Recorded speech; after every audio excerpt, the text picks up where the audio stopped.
अध्याय 2। इस तरह आकाश और पृथ्वी और जो कुछ उनमें है उन सबको बनाने का काम पूरा हुआ। परमेश्वर जो काम कर रहा था उसे 7वें दिन से पहले उसने पूरा कर दिया।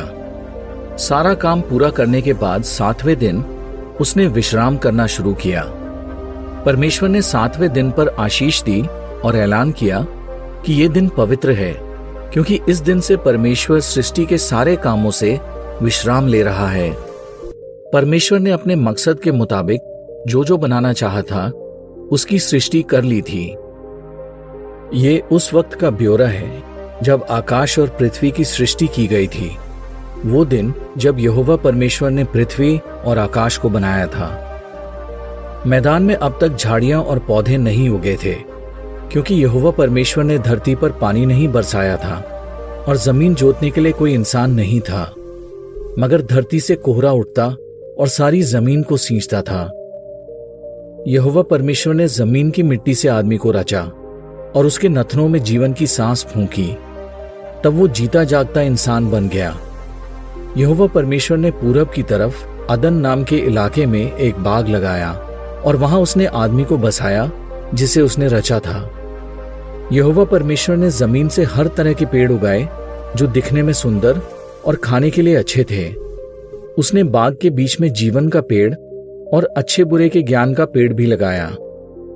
अदन से एक नदी बहती थी जो बाग को सींचती थी और वो आगे जाकर 4 नदियों में बंट गई। पहली नदी का नाम है पिशोन। ये वही नदी है जो हवीला देश के चारों तरफ बहती है, जहां सोना पाया जाता है। उस देश का सोना बढ़िया होता है। वहां गुग्गुल पौधे का गोंद और सुलेमानी पत्थर भी पाया जाता है। दूसरी नदी का नाम गिहोन है।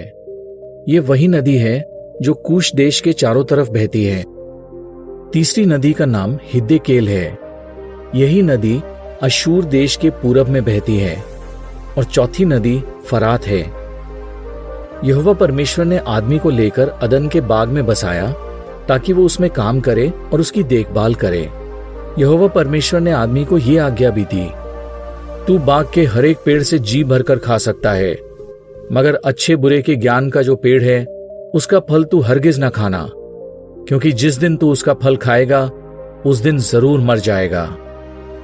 फिर यहोवा परमेश्वर ने कहा, आदमी के लिए अच्छा नहीं कि वो अकेला ही रहे। मैं उसके लिए एक मददगार बनाऊंगा, ऐसा साथी जो उससे मेल खाए।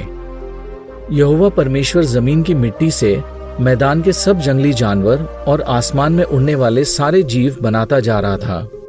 वो उन्हें आदमी के पास लाने लगा ताकि देखे कि आदमी हर एक को क्या नाम देता है। आदमी ने उन जीव जंतुओं को जिस जिस नाम से पुकारा वही उनका नाम हो गया। इस तरह आदमी ने सभी पालतू जानवरों, आसमान में उड़ने वाले जीवों और मैदान के सभी जंगली जानवरों के नाम रखे।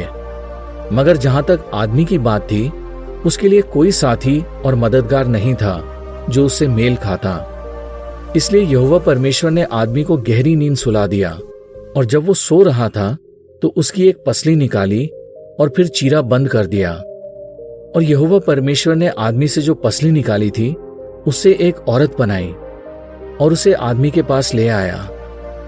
तब आदमी ने कहा, आखिरकार ये वो है जिसकी हड्डियां मेरी हड्डियों से रची गई हैं, जिसका मांस मेरे मांस से बनाया गया है।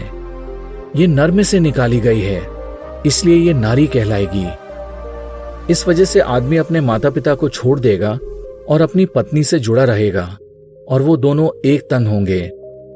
आदमी और उसकी पत्नी दोनों नंगे थे, फिर भी वो शर्म महसूस नहीं करते थे।